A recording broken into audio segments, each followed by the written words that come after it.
Students, welcome to your beautiful channel. હું સંજય વાઘેલા અને આજે આપણે ધોરણ 12 પ્રકરણ 14 નિવસન તંત્રમાં આજે આપણે આ બીજો લેક્ચર છે. આજના લેક્ચરમાં આપણે ટોપિક 14.4 ઉર્જા પ્રવાહ અને ટોપિક 14.5 પરિસ્થિતિકીય પિરામિડો આના વિશે આપણે ચર્ચા કરશું. સ્ટુડન્ટ્સ, આ ટોપિક નીટ માટે મહત્ત્વપૂર્ણ છે અને ઘણા MCQ આના ઉપરથી નીટમાં પૂછાયેલા છે, તો ખાસ કરીને આ લેક્ચર ઉપર ધ્યાન આપજો. હવે આપણે પહેલાં શું જોશું? ટોપિક 14.4 ઉર્જા પ્રવાહ એટલે કે શક્તિ પ્રવાહ. તો સ્ટુડન્ટ્સ, આપણને ખબર છે કે આપણા જૈવ આવરણમાં પૃથ્વીમાં ઉર્જાનો જો કોઈ સ્ત્રોત છે, એટલે કે પૃથ્વી ઉર્જા ક્યાંથી પ્રાપ્ત કરે છે, તો ઉર્જાનો એક જ માત્ર સ્ત્રોત છે, તે છે સૂર્ય. સૂર્યમાંથી આપણને ઉર્જા પ્રાપ્ત થાય છે.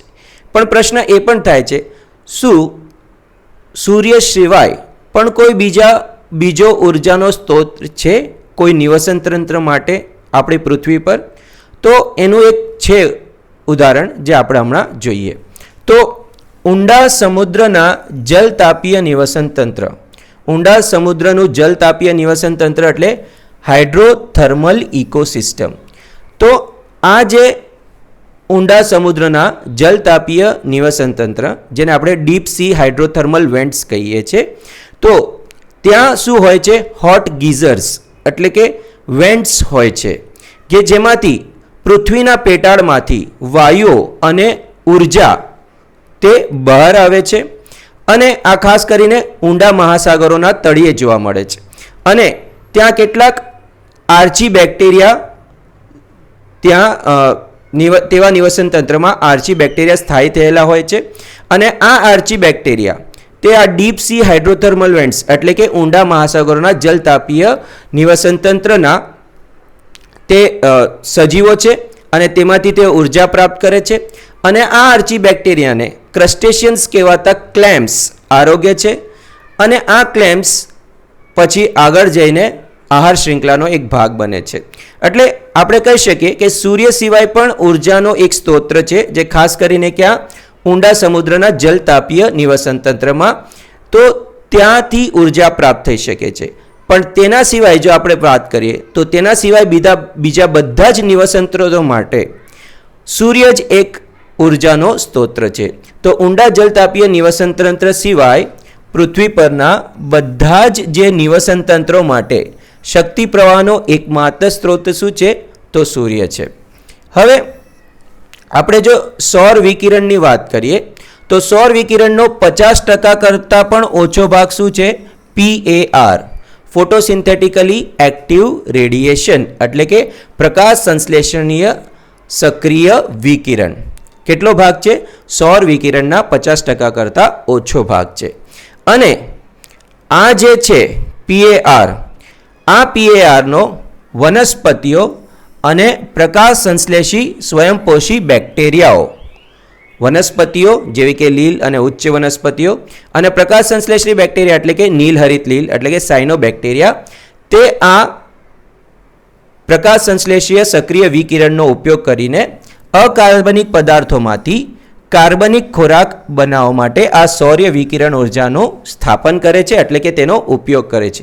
તો પ્રકાશ સંશ્લેષણની ક્રિયા દ્વારા તેવા પ્રકાશ સંશ્લેષીય સક્રિય વિકિરણનો ઉપયોગ કરીને અકાર્બનિક પદાર્થોમાંથી શર્કરા એટલે કે કાર્બનિક પદાર્થોનું નિર્માણ કરે છે, એટલે કે ખોરાકનું નિર્માણ કરે છે. પણ વનસ્પતિઓ માત્ર 2 થી 10% જ પ્રકાશ સંશ્લેષીય સક્રિય વિકિરણ ગ્રહણ કરે છે. આપણે જોયું સૌર વિકિરણનો 50% કરતાં ઓછો ભાગ શું છે? પ્રકાશ સંશ્લેષીય સક્રિય વિકિરણ. અને આ પ્રકાશ સંશ્લેષીય સક્રિય વિકિરણનો 2 થી 10% જ ભાગ વનસ્પતિઓ શું કરે છે? ગ્રહણ કરે છે. અને આટલી જ ઓછી જે ઉર્જા તેઓ ગ્રહણ કરે છે તેના દ્વારા તેઓ સમગ્ર વિશ્વને ટકાવી રાખે છે, એટલે કે સમગ્ર વિશ્વના સજીવો માટે ખોરાક અને ઉર્જા પૂરી પાડે છે. તો આટલી નાની અમસ્તી ઉર્જા આખા વિશ્વની ખોરાક અને ઉર્જાની જરૂરિયાત પૂરી પાડે છે. તો અહીં આપણે શું મહત્વ છે કે વનસ્પતિઓ દ્વારા ગ્રહણ કરાયેલા સૌર ઉર્જા એક નિવસન તંત્રના વિવિધ સજીવો મારફતે પ્રવાહિત થાય છે.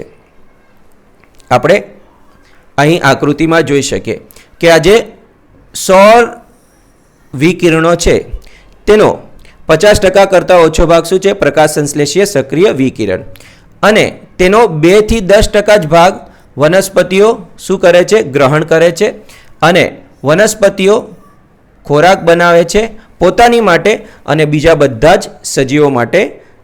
તે આ ખોરાક બનાવે છે અને આ ખોરાક અને ઉર્જાનો આખા જીવાવરણમાં શું થાય છે? એક સજીવથી બીજા સજીવમાં સ્થળાંતર થાય છે. તો અહીં આપણે ચોક્કસ કહી શકીએ કે બધા જ સજીવો તેમના આહાર અને ઉર્જા માટે પ્રત્યક્ષ કે પરોક્ષ રીતે વનસ્પતિઓ એટલે કે ઉત્પાદકો ઉપર આધાર રાખે છે. અને આ જ રીતે ઉર્જાનો જે પ્રવાહ છે સૂર્યમાંથી ઉત્પાદકો તરફ અને પછી ઉપભોક્તાઓ તરફ એક દિશીય હોય છે.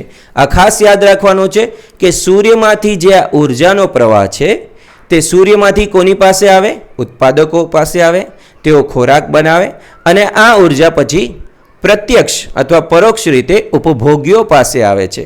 એટલે સૂર્યમાંથી ઉર્જાનો પ્રવાહ હંમેશા કેવો હોય છે? એક દિશીય હોય છે. હંમેશા કેવો હોય છે? એક દિશીય. તો અહીંયા જોઈ શકો છો તમે, ઉર્જા સૂર્યમાંથી વનસ્પતિ પાસે આવી, વનસ્પતિ એટલે કે ઉત્પાદકો, અને ઉત્પાદકો પછી વિભિન્ન વર્ગના ઉપભોક્તાઓ અને વિઘટકો પાસે આવી. એટલે સૂર્ય ઉર્જાનો પ્રવાહ કેવો છે? હંમેશા એક દિશીય છે. ઉર્જા પાછી સૂર્ય પાસે આવતી નથી. અને સૂર્યનો ઉર્જાનો પ્રવાહ હંમેશા કેવો હોય છે? એક દિશીય હોય છે.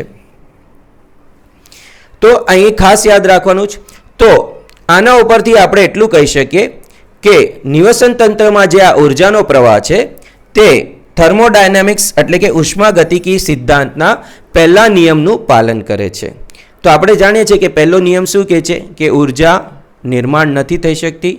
Energy can neither be created nor destroyed. Energy can be transferred from one form to another form. એટલે અહીંથી સૂર્ય ઉર્જા રાસાયણિક ઉર્જામાં રૂપાંતરિત થાય છે અને ઉત્પાદકોથી ઉપભોગ્યો અને વિઘટકો તરફ આગળ વધે છે.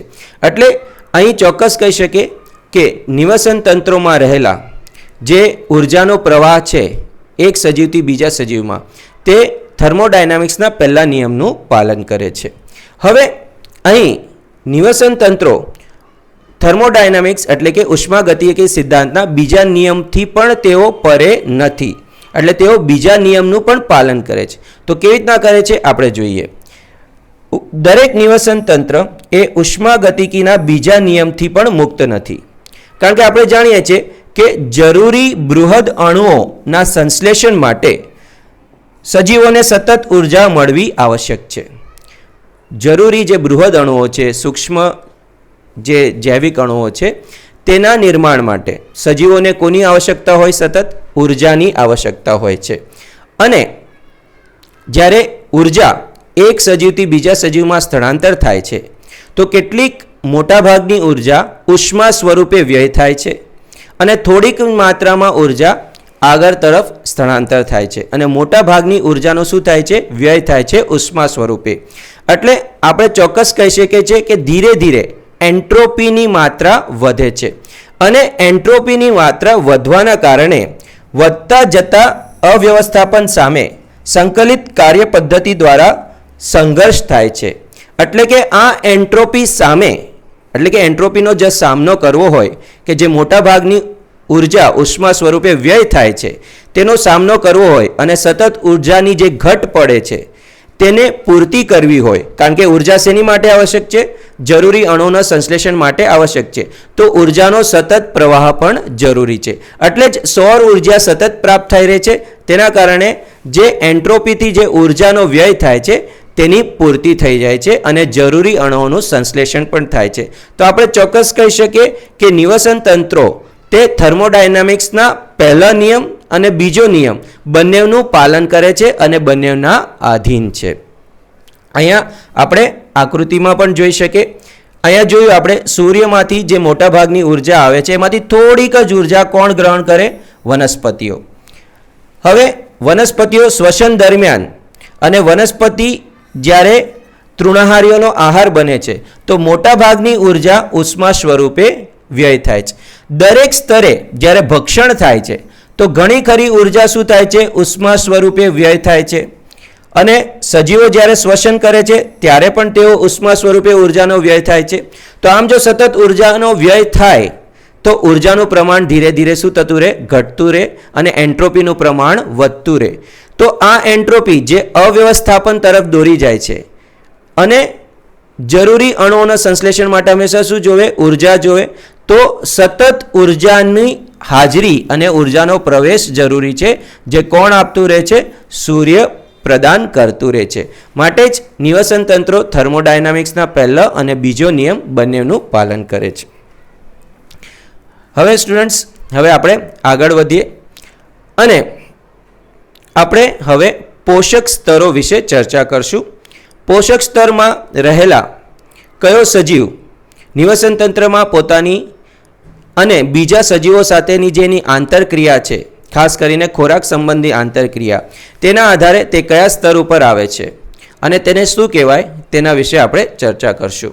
તો જો નિવસન તંત્રમાં જે લીલી વનસ્પતિઓ છે તેને ઉત્પાદકો કહેવાય છે. ઉત્પાદકોને અંગ્રેજીમાં આપણે શું કહીએ? પ્રોડ્યુસર્સ. તો હવે પ્રશ્ન થાય છે શા માટે તેને પ્રોડ્યુસર્સ કહેવાય છે, ઉત્પાદકો કહેવાય છે? તો સ્વાભાવિક છે, લીલી વનસ્પતિઓ પોતાનો ખોરાક જાતે નિર્માણ કરી શકે છે પ્રકાશ સંશ્લેષણ દ્વારા, માટે તેને ઉત્પાદકો કહેવાય. હવે જો આપણે સ્થલજ નિવસન તંત્રની વાત કરીએ તો તેમાં શાકીય અને કાષ્ટીય વનસ્પતિઓ તે મુખ્ય ઉત્પાદકો છે. તેવી જ રીતે જલજ નિવસન તંત્રમાં વનસ્પતિ પ્લવકો એટલે કે ફાઇટોપ્લેન્ક્ટન્સ, લીલ અને જલીય વનસ્પતિઓ એટલે કે સબમર્જ્ડ હાઇડ્રોફાઇટ્સ અથવા ફ્લોટિંગ હાઇડ્રોફાઇટ્સ, તે વિવિધ જાતિઓ આ બધા જ શું છે? જલીય નિવસન તંત્રના ઉત્પાદકો છે એટલે કે પ્રોડ્યુસર્સ છે. અને હંમેશા સ્ટુડન્ટ્સ યાદ રાખવાનું, ઉત્પાદકો પોષક સ્તરના કયા ચરણે હોય? તો પ્રાથમિક પોષક સ્તર ઉપર હોય એટલે કે T1 ઉપર હોય. હવે આપણે જોયું કે ઉત્પાદકો જે ઉર્જા ગ્રહણ કરે અને તેને પ્રકાશ ઉર્જા ગ્રહણ કરે અને તેને રાસાયણિક ઉર્જામાં ફેરવે એટલે કે તે શર્કરા એટલે કે કાર્બનિક પદાર્થોનું નિર્માણ કરે. તો શું તેઓ પોતે આ પદાર્થો પોતે જ રાખશે કે આ પદાર્થો બીજા સજીવોમાં સ્થળાંતર થશે?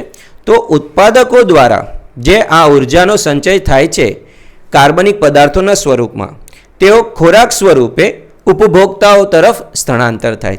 કોના તરફ સ્થળાંતર થાય? ઉપભોક્તાઓ તરફ સ્થળાંતર. તો આ રીતે જ્યારે ઉર્જા ઉત્પાદકોથી ઉપભોક્તાઓ તરફ અને વિઘટકો તરફ જ્યારે સ્થળાંતરિત થાય છે તો આ રીતે કોનું નિર્માણ થાય? આહાર શૃંખલાનું નિર્માણ થાય. અને વિભિન્ન આહાર શૃંખલાઓ જ્યારે એકબીજા સાથે આંતર સંબંધિત થઈ જાય, ઇન્ટરકનેક્ટેડ થઈ જાય, જોડાઈ જાય તો આહાર જાળાનું પણ નિર્માણ થાય છે. તો આહાર શૃંખલાઓ તથા આહાર જાળ તેના પણ વિશે આપણે ચર્ચા કરશું, જેઓ પ્રકૃતિમાં અસ્તિત્વ ધરાવે છે. મોટા ભાગે પ્રકૃતિમાં તમે આહાર જાળ જોશો, આહાર શૃંખલાઓ મુખ્યત્વે ઓછી જોવા મળે છે, પણ ઘણી બધી આહાર શૃંખલાઓ ભેગી થઈને આહાર જાળનું નિર્માણ કરે છે. વનસ્પતિઓ જે ઉત્પાદકોથી પ્રારંભ થતી આહાર શૃંખલાઓ તથા આહાર જાળ એવી રીતે બનેલી હોય છે કે પ્રત્યેક પ્રાણી આહાર એટલે કે ખોરાક માટે કોઈ વનસ્પતિ ઉપર કે અન્ય પ્રાણી ઉપર આધાર રાખે છે અને બદલામાં તે કોઈ બીજા માટેનો આહાર બને છે. તો આહાર શૃંખલાઓ કે આહાર જાળનું મુખ્ય પાસું શું છે કે તેમાં બધા જ સજીવો તેમના આહાર માટે કોના ઉપર આધાર રાખે છે? વનસ્પતિઓ અને અન્ય પ્રાણીઓ પર પણ આધાર રાખે છે. તો વનસ્પતિઓ પર જે સીધી રીતે આધારિત હોય તેને આપણે તૃણાહારી કહીએ, જે એટલે કે પ્રત્યક્ષ રીતે, અને જે પરોક્ષ રીતે આધારિત હોય તેને આપણે શું કહીએ? માંસાહારીઓ કહીએ. એટલે આ રીતે એક સજીવ બીજા સજીવનો ખોરાક બને છે અને બીજો સજીવ પાછા ત્રીજા સજીવનો ખોરાક બને છે. આ રીતે આહાર શૃંખલા અને આહાર જાળનું નિર્માણ થાય છે. તો સજીવો વચ્ચેની આ પરસ્પર આત્મનિર્ભરતાના કારણે શૃંખલા કે જાળાની નિર્માણ થાય છે અને કોઈ પણ સજીવ દ્વારા ગ્રહણ કરવામાં આવેલી ઉર્જા તેનામાં હંમેશા સંચિત રહેતી નથી. કોઈ પણ સજીવ હોય, તે વનસ્પતિ હોય કે પ્રાણી હોય, તેને જે સંચય કરેલી ઉર્જા હોય તે હંમેશ માટે તેની અંદર રહેતી નથી. કાં તો બીજા કોઈ ઉપભોગી પાસે જશે અથવા તો એનું મૃત્યુ થતાં વિઘટકો પાસે જશે. એટલે તેના માટે હંમેશા ઉર્જા તેની અંદર સંચિત રહેતી નથી. તો ઉત્પાદકો દ્વારા ગ્રહણ કરવામાં આવેલી ઉર્જા ઉપભોક્તાઓમાંથી પસાર થાય છે અથવા તો તે સજીવ મૃત્યુ પામે તો સજીવના મૃત્યુથી મૃત અવશેષી ઘટકો આહાર શૃંખલા તથા આહાર જાળની શરૂઆત કરે છે. એટલે આ રીતે જે ઉત્પાદકો દ્વારા ગ્રહણ કરવામાં આવેલી જે ઉર્જા છે તે કોના તરફ વહન પામે છે? ઉપભોગી તરફ વહન પામે છે. અને ઉત્પાદક કે ઉપભોગીનું જો મૃત્યુ થઈ જાય તો તેમનો મૃતદેહ શું બને છે? મૃત અવશેષીય ઘટક. અને ત્યાંથી કઈ શૃંખલાની શરૂઆત થાય? તો મૃત અવશેષીય આહાર શૃંખલા એટલે કે ડેટ્રાઇટસ ફૂડ ચેનની શરૂઆત થાય. તો અહીં યાદ રાખજો કે આહાર શૃંખલાની જો આપણે વાત કરીએ તો આહાર શૃંખલા મુખ્યત્વે બે પ્રકારની છે. એક છે ગ્રેઝિંગ ફૂડ ચેન એટલે કે ચરીય આહાર શૃંખલા, જેમાં ભક્ષણ દ્વારા, કયા આંતરક્રિયા દ્વારા? ભક્ષણ દ્વારા. જેમ કે વનસ્પતિનું ભક્ષણ, ઉત્પાદકોનું ભક્ષણ કોણ કરશે? ઉપભોગીઓ. તો તેના દ્વારા ઉર્જા અને ખોરાકનું સ્થળાંતર થાય છે. બીજી છે મૃત અવશેષીય શૃંખલા. તો મૃત અવશેષીય આહાર શૃંખલામાં આહાર શૃંખલાની શરૂઆત કોનાથી થાય? તો મૃત અવશેષીય ઘટકોથી થાય. આ ખાસ યાદ રાખવું. હવે આપણે આગળ વધીએ તો અહીં જોઈ શકો છો કે બધા જ પ્રાણીઓ તેમના આહારની જરૂરિયાત માટે પ્રત્યક્ષ અથવા પરોક્ષ રીતે વનસ્પતિઓ પર આધારિત હોય છે. કોઈ પણ પ્રાણી હોય તે સીધી રીતે અથવા આડકતરી રીતે પોતાના ખોરાક અને ઉર્જાની જરૂરિયાત માટે કોના ઉપર આધારિત હોય? તો વનસ્પતિઓ ઉપર એટલે કે ઉત્પાદકો ઉપર આધારિત હોય છે. અને તેમને આપણે શું કહીએ છીએ? ઉપભોક્તાઓ કહીએ છીએ. તો ઉપભોક્તાઓ કે જે વિષમપોષીઓ હોય, પરપોષીઓ હોય, તો ઉપભોક્તાઓને આપણે વિષમપોષી અથવા પરપોષી પણ કહીએ છીએ. હવે આહાર માટે ઉત્પાદકો કે વનસ્પતિઓ પર નિર્ભર હોય ત્યારે તેને પ્રાથમિક ઉપભોક્તા કહેવાય. તો હવે સ્ટુડન્ટ્સ, કે જે પ્રાણીઓ પ્રત્યક્ષ રીતે વનસ્પતિઓ ઉપર પોતાના ખોરાક માટે, આહાર માટે નિર્ભર હોય તો તેને આપણે શું કહીએ? પ્રાથમિક ઉપભોક્તા. તેને શું કહીએ? પ્રાથમિક ઉપભોક્તા એટલે કે તૃણાહારીઓ. તો પ્રાથમિક ઉપભોક્તા અથવા તૃણાહારીઓ કોણ હોય છે? તો એવા પ્રાણીઓ કે જે પ્રત્યક્ષ રીતે એટલે કે સીધી રીતે વનસ્પતિઓ ઉપર પોતાના ખોરાક માટે નિર્ભર હોય છે. હવે જે પ્રાણીઓ પ્રાથમિક ઉપભોક્તાઓ ને આરોગે છે કે તેના પાસેથી ખોરાક મેળવે છે તો તે પ્રાણીઓને આપણે દ્વિતીયક ઉપભોક્તા કહીએ છીએ. એટલે એવા પ્રાણીઓ જે પ્રાથમિક ઉપભોક્તાઓનું ભક્ષણ કરે છે તેને આપણે શું કહીએ? દ્વિતીય ઉપભોક્તા. એક ઉદાહરણ લઈએ તો આપણે સમજીએ. દાખલા તરીકે વનસ્પતિ છે તો વનસ્પતિને આપણે શું કીધું? ઉત્પાદક. આ વનસ્પતિને કીટકે ખાધું તો અહીંયા તીતીઘોડો, ગ્રાસહોપર, તે શું થયો? પ્રાથમિક ઉપભોક્તા થયો. તીતીઘોડોને પાછે ઉંદરે ખાધું તો ઉંદર શું બન્યો? દ્વિતીયક ઉપભોક્તા થયો. બરાબર. તો જે સજીવ સીધી રીતે વનસ્પતિ ઉપર એટલે કે પ્રત્યક્ષ રીતે વનસ્પતિ ઉપર પોતાના ખોરાક માટે આધારિત હોય છે તેને આપણે પ્રાથમિક ઉપભોક્તા કહીએ છીએ. અને જે પ્રાણી પ્રાથમિક ઉપભોક્તા ઉપર પોતાના ખોરાક માટે આધારિત હોય છે તેને આપણે શું કહીએ છીએ? દ્વિતીયક ઉપભોક્તા કહીએ છીએ. અને આ જ રીતે તૃતીયક ઉપભોક્તા પણ હોય અને ચતુર્થક ઉપભોક્તા પણ હોઈ શકે છે. તો પ્રાથમિક ઉપભોક્તાઓને આપણે શું કહીએ છીએ? તૃણાહારી એટલે કે શાકાહારી સજીવો કહીએ છીએ, પ્રાણીઓ કહીએ છીએ. અને સ્થળજ નિવસન તંત્રમાં કીટકો, પક્ષીઓ તથા સસ્તનો તે શું છે? પ્રાથમિક ઉપભોક્તા છે. તો યાદ રાખજો, સ્થળજ નિવસન તંત્રમાં કીટકો, કેટલાક પક્ષીઓ અને સસ્તનો તે પ્રાથમિક ઉપભોક્તા છે. તેવી જ રીતે જલજ નિવસન તંત્રની વાત કરીએ તો મૃદુકાયો તે કેટલાક સામાન્ય તૃણાહારીઓ એટલે કે પ્રાથમિક ઉપભોક્તા છે. સ્ટુડન્ટ્સ, તો હવે આપણે આગળ વાત કરીએ. ઉપભોક્તાઓ કે જેઓ તૃણાહારીઓનો આહાર તરીકે ઉપયોગ કરે છે તેને આપણે માંસાહારી કહીએ છીએ, એટલે કે પ્રાથમિક માંસાહારીઓ, જેને આપણે દ્વિતીયક ઉપભોક્તા કહીએ છીએ.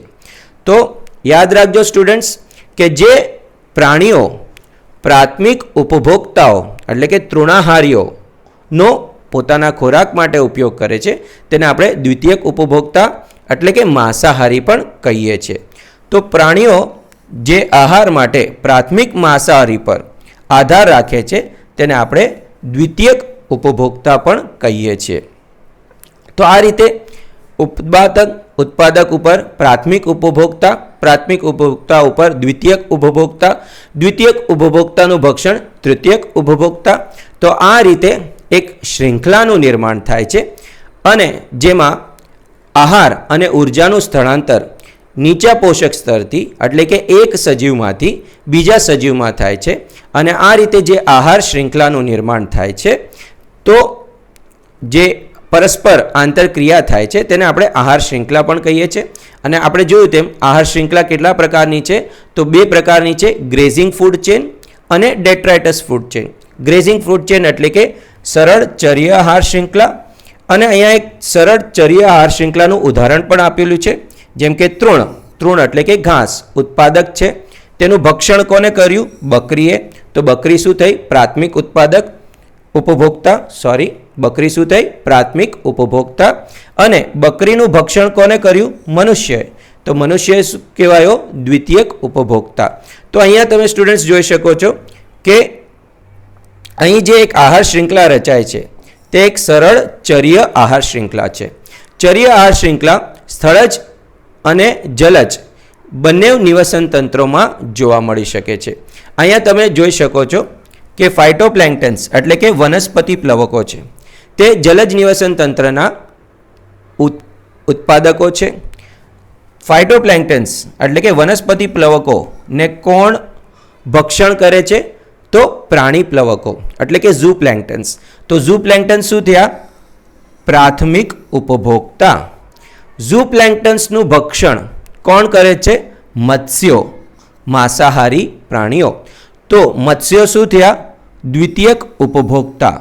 નાના મત્સ્યોનું ભક્ષણ મોટા મત્સ્યો કરે છે. તો આ મોટા માંસાહારી મત્સ્યો તે શું થયા?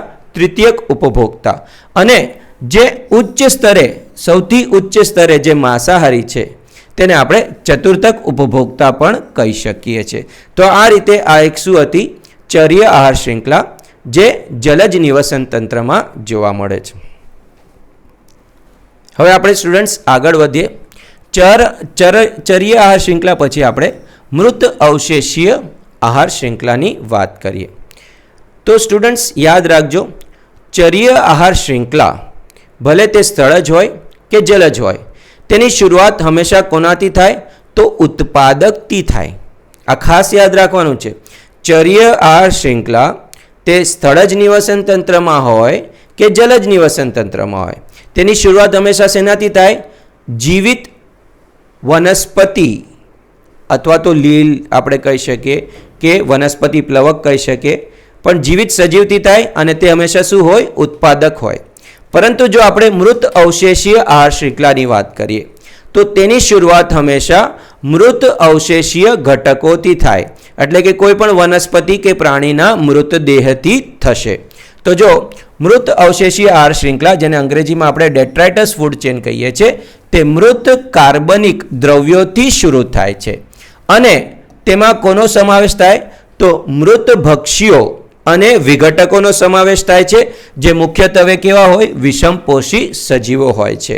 અને તે મોટા ભાગે વિઘટકોની જો આપણે વાત કરીએ તો વિઘટકોમાં ફૂગ અને બેક્ટેરિયા હોય, અને મૃત ભક્ષીઓની વાત કરીએ તો તેમાં અળસિયું હોય છે, કોકરોચ હોય છે, તેનો સમાવેશ થાય છે. હવે આ જે વિઘટકો અને મૃત ભક્ષીઓ છે તે મૃત કાર્બનિક દ્રવ્યો કે મૃત અવશેષીય ઘટકોનું શું કરે છે? વિઘટન કરે છે. અને તેના દ્વારા પોતાની ઉર્જા અને ખોરાકની જરૂરતને શું કરે છે? પૂર્ણ કરે છે. માટે તેમને આપણે શું કહીએ છીએ? મૃતપોષીઓ. તો મૃતપોષીઓ એટલે શું? એવા સજીવો કે જે મૃત અવશેષીય ઘટકોનો ઉપયોગ કરી પોતાની ખોરાક અને ઉર્જાની જરૂરત પૂરી કરે છે, તેને આપણે મૃતપોષીઓ કહીએ છીએ. હવે આ મૃતપોષીઓ શું કરે? તો મૃતપોષીઓ કેવી રીતના વિઘટન કરે? તો આપણે આગળ પણ જોયું, મૃતપોષીઓ પોતાના જે પાચક ઉત્સેકો છે, ખાસ કરીને જો આપણે વિઘટકોની વાત કરીએ તો વિઘટકો પોતાના પાચક ઉત્સેકોનો બહિર્સ્ત્રાવ કરે અને આ રીતે તે મૃત અવશેષીય દ્રવ્યોનું પાચન કરે અને પછી પાચિત સરળ દ્રવ્યોનું આહાર એટલે કે ખોરાક તરીકે શોષણ કરી લે છે. અને જો આપણે મૃતભક્ષીઓની વાત કરીએ તો મૃતભક્ષીઓ આ મૃત અવશેષીય દ્રવ્યોના નાના નાના ટુકડા કરી અવખંડન કરીને અંતઃગ્રહણ કરે છે અને પોતાના દેહમાં પાચન કરે છે. તો વિઘટકો પાચક ઉત્સેચનો સ્ત્રાવ કરે છે અને મૃત અવશેષીય નકામા પદાર્થોને સરળ અકાર્બનિક પદાર્થોમાં ફેરવે છે અને ત્યારબાદ આવશ્યક પદાર્થોનું શું કરી લે છે? શોષણ કરી લે છે. તો અહીં સ્ટુડન્ટ્સ, જો આપણે મૃત અવશેષીય આહાર શૃંખલાની વાત કરીએ તો મૃત અવશેષીય આહાર શૃંખલાની શરૂઆત કોનાથી થાય? તો મૃત અવશેષીય દ્રવ્યથી થાય અને તેમાં ઉપભોગ્યો ખાસ કરીને વિઘટકો અથવા મૃતભક્ષીઓનો સમાવેશ થાય છે. પરંતુ જો આ શૃંખલા આગળ વધે તો તે ચરીય આહાર શૃંખલાનો એક ભાગ પણ બની શકે. એટલે સ્ટુડન્ટ્સ યાદ રાખજો, મૃત અવશેષીય આહાર શૃંખલા શરૂઆત તો મૃત અવશેષીય પદાર્થથી થાય અને ત્યારબાદ વિઘટકો અથવા તો મૃતભક્ષીઓ આવે છે પ્રાથમિક ઉપભોગી તરીકે. પરંતુ જો આગળ આ શૃંખલા આગળ વધે તો તેમાં દ્વિતીયક ઉપભોગી તરીકે પક્ષીઓનો પણ સમાવેશ થઈ શકે. એટલે જો તે ચરીય આહાર શૃંખલાનો એક ભાગ પણ બની શકે. તો આ રીતે જ્યારે એક કરતાં વધુ આહાર શૃંખલા એકબીજા સાથે આંતરક્રિયાઓ કરે, જોડાઈ જાય તો આહાર જાળનું પણ નિર્માણ થઈ શકે. તો મૃત અવશેષીય આહાર શૃંખલા આગળ જતાં ચરીય આહાર શૃંખલાનો પણ એક ભાગ બની શકે છે. હવે જો આપણે જલજ નિવસન તંત્રમાં ચરીય આહાર શૃંખલા ઉર્જા પ્રવાહ માટે મહત્વનું પાસું કે સાધન છે. સ્થળજ અને જલજ નિવસન તંત્રની વાત કરીએ તો જલીય નિવસન તંત્રમાં ઉર્જાનો મોટો પ્રવાહ કઈ આહાર શૃંખલા દ્વારા વહન પામે? તો ચરીય આહાર શૃંખલા દ્વારા વહન પામે. પરંતુ જો આપણે સ્થળજ નિવસન તંત્રની વાત કરીએ તો તેમાં ચરીય આહાર શૃંખલા કરતાં પણ વધુ ઉર્જા મૃત અવશેષીય આહાર શૃંખલા દ્વારા વહન પામે છે. તો સ્ટુડન્ટ્સ અહીંયા ખાસ યાદ રાખવાનું છે કે સ્થળજ નિવસન તંત્રમાં ચરીય આહાર શૃંખલા ગૌણ હોય છે, જ્યારે મૃત અવશેષીય આહાર શૃંખલા દ્વારા વધુ ઉર્જા અને ખોરાકનું સ્થળાંતર થાય છે, જ્યારે જલજ નિવસન તંત્રમાં ચરીય આહાર શૃંખલા મુખ્ય હોય છે. મૃત આહાર શૃંખલાના કેટલાક સ્તરે ચરીય આહાર શૃંખલા સાથે જોડી શકાય છે. હમણાં આપણે સ્ટુડન્ટ્સ જોયું કે મૃત આહાર શૃંખલા જે અહીંયા ફોલન લીવ્સ એટલે કે પણ જે વનસ્પતિમાંથી ખરી પડ્યું તે મૃત અવશેષીય ઘટક બન્યું. તેને કોણે આરોગ્યું? અર્થવોર્મ એટલે કે અળસિયાએ. અળસિયાનું ભક્ષણ કોને કર્યું? તો બ્લેકબર્ડ. અને બ્લેકબર્ડનું ભક્ષણ કોને કર્યું? તો હોકે. તો આ રીતે મૃત અવશેષીય આહાર શૃંખલા આગળ જતાં કોની સાથે ભળી ગઈ? ચરીય આહાર શૃંખલા સાથે ભળી ગઈ. મૃત આહાર શૃંખલાના કેટલાક સજીવો ચરીય આહાર શૃંખલાના પ્રાણીઓનો શિકાર બની જાય છે. જેમ કે અળસિયું કોનું શિકાર બની જાય છે? ચકલીનું શિકાર બની જાય છે. તથા એક નૈસર્ગિક નિવસન તંત્રમાં વંદા, કાગડા વગેરે કેટલાક પ્રાણીઓ જે છે તે સર્વભક્ષી હોય છે. તો યાદ રાખજો, આ સર્વભક્ષી જે મૃત અવશેષીય પદાર્થોનું પણ ભક્ષણ કરે, સજીવોનું પણ ભક્ષણ કરે, તો તેઓ મુખ્યત્વે આ આહાર શૃંખલાને જોડવાવાળા સજીવો હોય છે. અહીંયા તમે જોઈ શકો છો, દાખલા તરીકે વંદાની વાત કરીએ તો વંદો પણ મૃત અવશેષીય દ્રવ્યને આરોગ્ય છે. આ વંદાને જો ચકલીએ ખાધું તો તે કોનો ભાગ બની ગયો? ચરીય આહાર શૃંખલા સાથે પછી આગળ જતાં જોડાઈ ગયું. તો આ સર્વભક્ષીઓ મુખ્યત્વે આહાર શૃંખલાઓને જોડવાનું કાર્ય કરતા હોય છે. તો આહાર શૃંખલાની પ્રકૃતિ આંતરસંધિ એક આહાર જાળનું નિર્માણ કરે. તો આ રીતે સ્ટુડન્ટ્સ જે આહાર શૃંખલાઓ છે ચર્ય આહાર શ્રૃંખલા, મૃત અવશેષી આહાર શ્રૃંખલા, આવી આહાર શ્રૃંખલાઓ જ્યારે આંતરસંધિ થાય, એકબીજા સાથે જોડાય તો કોનું નિર્માણ કરે? આહાર જાળનું નિર્માણ કરે. એટલે સ્ટુડન્ટ્સ ખાસ યાદ રાખવાનું, પ્રકૃતિમાં વાસ્તવિક જો આપણે જોવા જઈએ તો આપણને આહાર જાળ જોવા મળશે. આહાર શ્રૃંખલા તો આપણે આપણી અભ્યાસ માટે બનાવે છે. તમે અહીંયા આકૃતિમાં જોઈ શકો છો, આ વનસ્પતિ છે. વનસ્પતિ શું છે? ઉત્પાદક. તેના ઉપર બકરી એટલે કે પ્રાથમિક ઉપભોગી, રેબિટ સસલું પણ પ્રાથમિક ઉપભોગી થાય, ઉંદર પણ શું થાય? પ્રાથમિક ઉપભોગી. તો આ રીતે ઘણી બધી આહાર શ્રૃંખલાઓ જોડાય છે. હવે ઉંદરનું ભક્ષણ આઉલ પણ કરી શકે, સાપ પણ કરી શકે અને વાઇલ્ડ કેટ પણ, જંગલી બિલાડી પણ કરી શકે. તેવી જ રીતે અહીંયા તમે જોઈ શકો છો કે એક પ્રાણીનું ભક્ષણ બીજા ઘણા બધા પ્રાણીઓ દ્વારા થઈ શકે. ઘણા બધા વિકલ્પો હોય છે. તો આ રીતે ઘણી બધી જે આહાર શ્રૃંખલાઓ છે એકબીજા સાથે શું જોવા મળે છે? આંતરસંધિ જોવા મળે છે. અને તેના આધારે જે સંપૂર્ણ નિવસન તંત્રમાં આપણે શું જોઈએ છે? તો એક આહાર જાળાનું નિર્માણ થાય છે. બરોબર. તો અહીંયા એ જ છે કે ચર્ય આહાર શ્રૃંખલા કે મૃત અવશેષી આહાર શ્રૃંખલા એકબીજા સાથે આંતરસંધિ થાય, અથવા ચર્ય આહાર શ્રૃંખલાઓનું એકબીજા સાથે આંતરસંધિ થઈને કોનું નિર્માણ થાય છે? આહાર જાળાનું નિર્માણ થાય છે. હવે સ્ટુડન્ટ્સ આપણે વાત કરીએ તો પોષક સ્તરોની વાત કરીએ.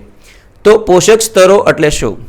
તો સજીવોના અન્ય સજીવો સાથેના જે આહાર સંબંધો છે તેના આધારે જે તે સજીવની નૈસર્ગિક પરિસર કે સમાજમાં એક ચોક્કસ સ્થાન હોય છે અને તેના પોષણ કે ખોરાકના સ્ત્રોત પર તે આધારિત હોય છે. આ બધા જ સજીવો આહાર શૃંખલાના એક ચોક્કસ સ્થાન લે છે, જેને આપણે શું કહીએ છીએ? પોષક સ્તર કહીએ છીએ. તો સ્ટુડન્ટ્સ, પોષક સ્તર એટલે શું? કે દરેક સજીવ તેના બીજા સજીવ સાથે જે ખોરાક સંબંધી આંતર સંબંધો હોય છે તેના લીધે નૈસર્ગિક નિવસન તંત્રમાં તેનું એક ચોક્કસ સ્થાન હોય છે અને આ સ્થાનને આપણે તેનું શું કહીએ છીએ? પોષક સ્તર કહીએ છીએ. તો હવે જો પોષક સ્તરની વાત કરીએ તો પોષક સ્તરમાં જે ઉત્પાદકો છે તે હંમેશા પ્રાથમિક પોષક સ્તરે હોય છે. તૃણાહારીઓ તે પ્રાથમિક ઉપભોક્તાઓ દ્વિતીયક પોષક સ્તરે હોય છે અને માંસાહારીઓ જે દ્વિતીયક ઉપભોક્તાઓ છે તે તૃતીયક પોષક સ્તરે સમાવેશિત થાય છે. તો અહીં તમે આકૃતિમાં જોઈ શકો છો, પ્રાથમિક ઉત્પાદકો એટલે શું? વનસ્પતિઓ. અને જેના ઉદાહરણ શું છે? વનસ્પતિ, પ્લવકો, તૃણ અને વૃક્ષો. તો તે કયા પોષક સ્તરે હોય? પ્રાથમિક પોષક સ્તર એટલે કે T1. પછી પ્રાથમિક ઉત્પાદકોનું ભક્ષણ કોણ કરે છે? તો ઉપભોક્તા. તો જે ઉપભોક્તા પ્રત્યક્ષ રીતે પ્રાથમિક ઉત્પાદકનું ભક્ષણ કરે છે તેને આપણે તૃણાહારી કહીએ. તો તૃણાહારીઓ શું બની જાય છે? પ્રાથમિક ઉપભોક્તાઓ બની જાય છે અને તે પોષક સ્તરમાં કયા સ્થાને આવે છે? તો દ્વિતીય સ્થાને આવે છે, એટલે કે દ્વિતીયક પોષક સ્તરે. તો દ્વિતીયક પોષક સ્તરેના ઉદાહરણ કયા સજીવો હોઈ શકે? તો જલજમાં પ્રાણી, પ્લવકો, સ્થળજમાં તીતીઘોડો, ગાય, બકરી હોઈ શકે. તો દ્વિતીયક પોષક સ્તરને આપણે શું કહીએ છીએ? T2. હવે કેટલાક પ્રાણીઓ એવા છે જે પરોક્ષ રીતે ઉત્પાદકો ઉપર આધારિત હોય છે. પરોક્ષ રીતે એટલે શું? કે તેઓ એવા પ્રાણીઓને ખાય છે જે વનસ્પતિઓને ખાય. એટલે કેટલાક ઉપભોક્તા એવા છે જે પ્રાથમિક ઉપભોક્તાને ખાઈએ. એટલે આપણે કોની વાત કરી? માંસાહારની. તો જે પ્રાણીઓ પ્રાથમિક ઉપભોક્તાઓને ખાય છે તેનું ભક્ષણ કરે છે તેને આપણે દ્વિતીયક ઉપભોક્તા કહીએ છીએ. દ્વિતીયક ઉપભોક્તા એટલે કે માંસાહારીઓ. અને તે પોષક સ્તર ઉપર ત્રીજા સ્તરે હોય છે, એટલે કે તૃતીયક પોષક સ્તર ઉપર. અને તેના જો ઉદાહરણ જોઈએ આપણે તો તેના ઉદાહરણમાં પક્ષીઓ અને જલજમાં માછલીઓ વરુ પણ આવી શકે. તો આ કયું પોષક સ્તર છે? આ માંસાહારી તૃતીયક પોષક સ્તરે હોય છે, પરંતુ તે કયા ઉપભોક્તાઓ પર આધારિત હોય છે? પ્રાથમિક ઉપભોક્તાઓ પર આધારિત હોય છે, માટે તેમને દ્વિતીયક ઉપભોક્તા કહેવાય છે અને તે પોષક સ્તર છે T3. હવે કેટલાક ઉચ્ચ માંસાહારી હોય છે જે દ્વિતીયક ઉપભોક્તા એટલે કે તૃતીયક પોષક સ્તર ઉપર જે રહેલા જે માંસાહારી હોય છે તેનું ભક્ષણ કહીએ છીએ. તો આવા ઉચ્ચ માંસાહારી ચતુર્થ પોષક સ્તરે હોય છે, પરંતુ તે ખોરાક માટે દ્વિતીયક ઉપભોક્તાઓ પર આધારિત હોય છે, માટે તેમને તૃતીયક ઉપભોક્તાઓ કહીએ છીએ. તો તૃતીયક ઉપભોક્તા કયા સ્તરે હોય છે? પોષક સ્તરના ચોથા સ્તરે હોય છે, માટે તેમને T4 કહેવાયા છે. અને T4ના જો ઉદાહરણ કહીએ તો ઉચ્ચ માંસાહારીઓમાં મનુષ્યનો સમાવેશ પણ થાય છે, સિંહનો સમાવેશ પણ થાય છે. હવે સ્ટુડન્ટ્સ, તમારા મનમાં અહીંયા પ્રશ્ન થવો જોઈએ, શું મનુષ્ય હંમેશા તૃતીયક ઉપભોક્તા જ રહેશે? શું તે પ્રાથમિક ઉપભોક્તા કે દ્વિતીયક ઉપભોક્તા ન બની શકે? તો હવે આનું ઉદાહરણ લઈને આપણે જોઈએ. માની લ્યો મનુષ્ય ફળ ખાય છે, બીજ ખાય છે, શાકભાજી ખાય છે, તો તેવા સમયે મનુષ્ય કોનું ભક્ષણ કરે છે? પ્રાથમિક ઉપભોક્તાનું ભક્ષણ કરે છે. તો તેવા સમયે મનુષ્ય કયા પોષક સ્તર ઉપર આવ્યો? તો પ્રાથમિક ઉપભોક્તા એટલે કે દ્વિતીયક પોષક સ્તર ઉપર આવ્યો.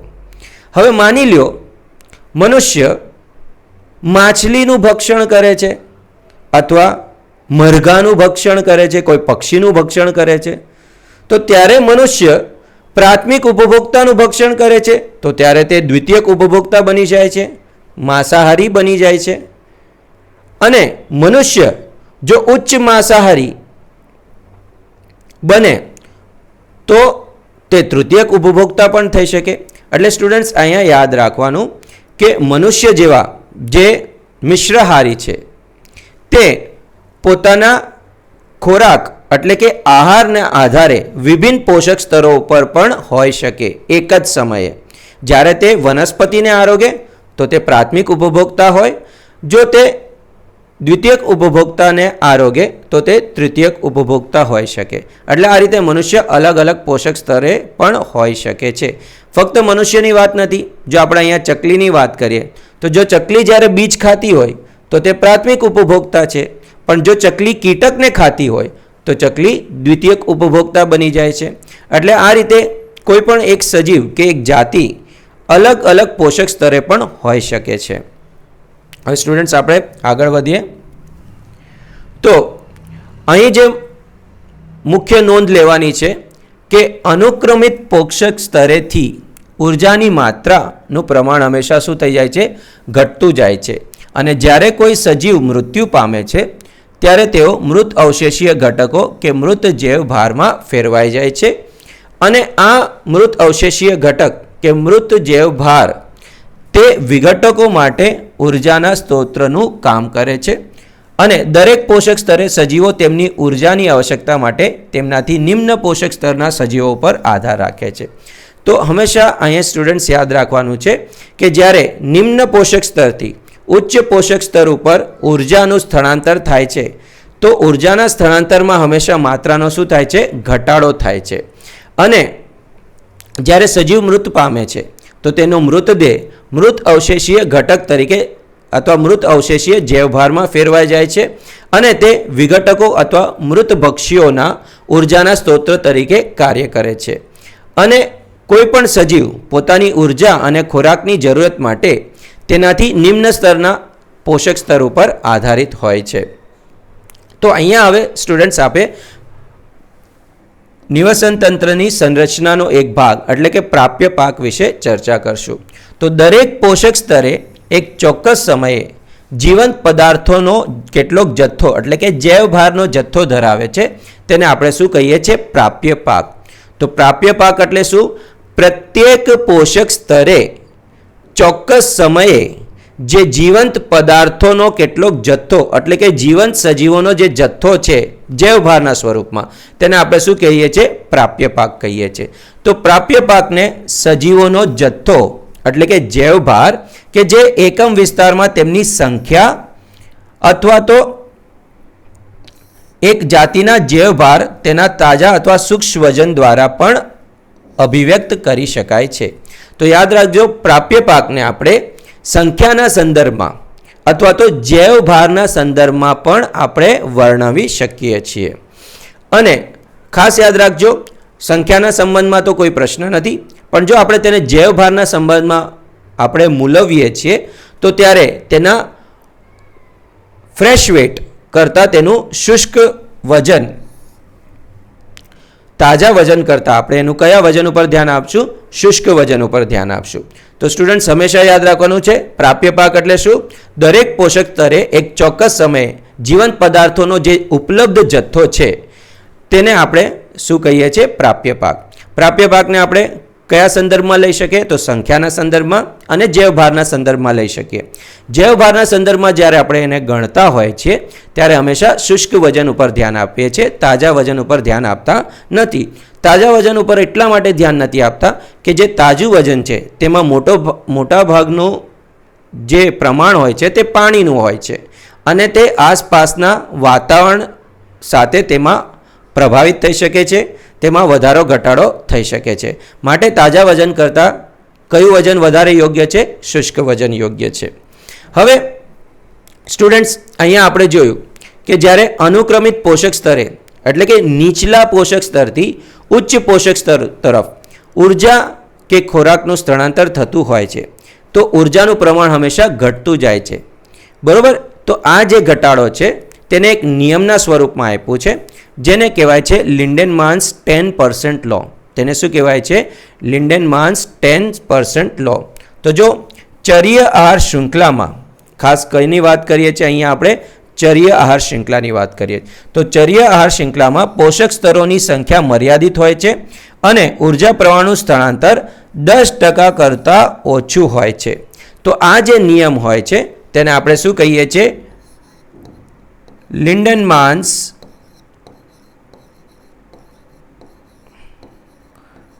10% લો.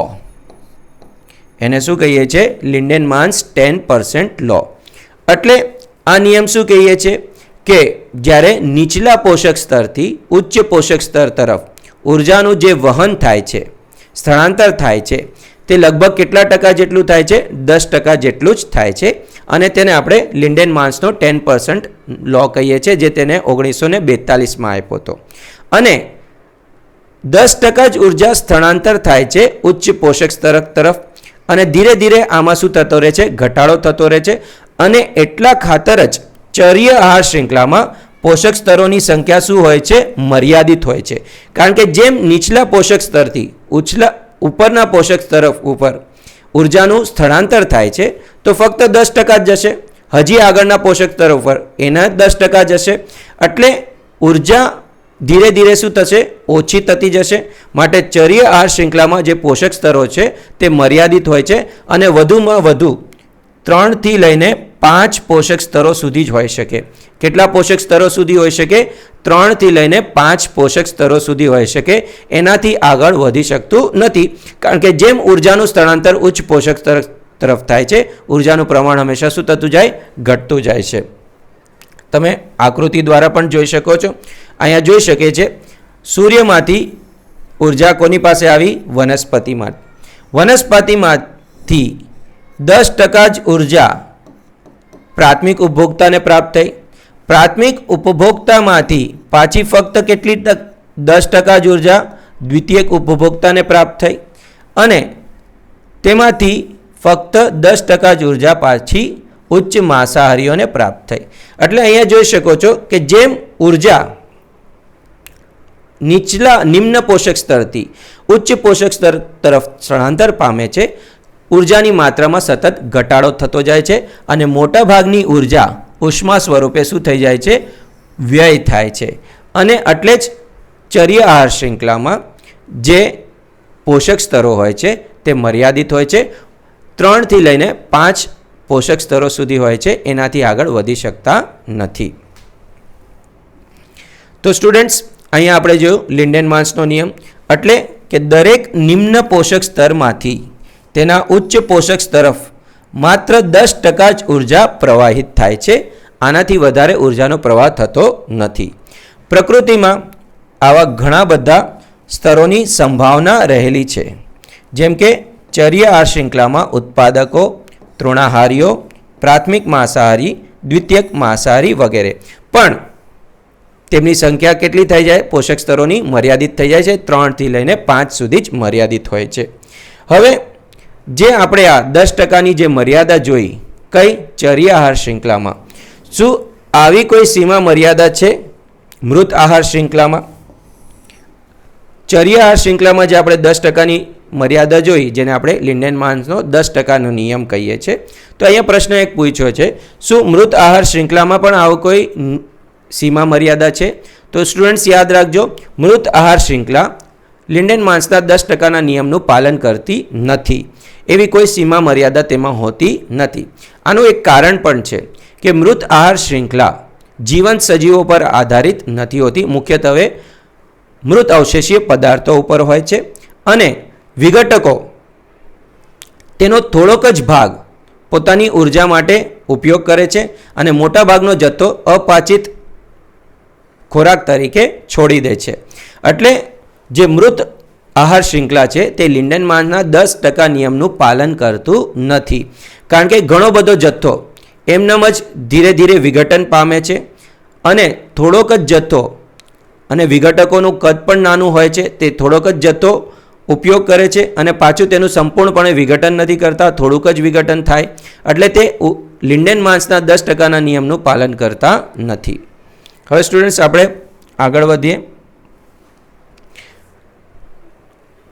તો અહીંયા આપણે આહાર શૃંખલા વિશે ચર્ચા કરી, પોષક સ્તરો વિશે ચર્ચા કરી અને આપણે ઘણું બધું જાણ્યું. ઓકે, હવે આપણે સ્ટુડન્ટ્સ આગળ હવે કોના વિશે ચર્ચા કરશું? તો પરિસ્થિતિકીય પિરામિડો વિશે ચર્ચા કરશું.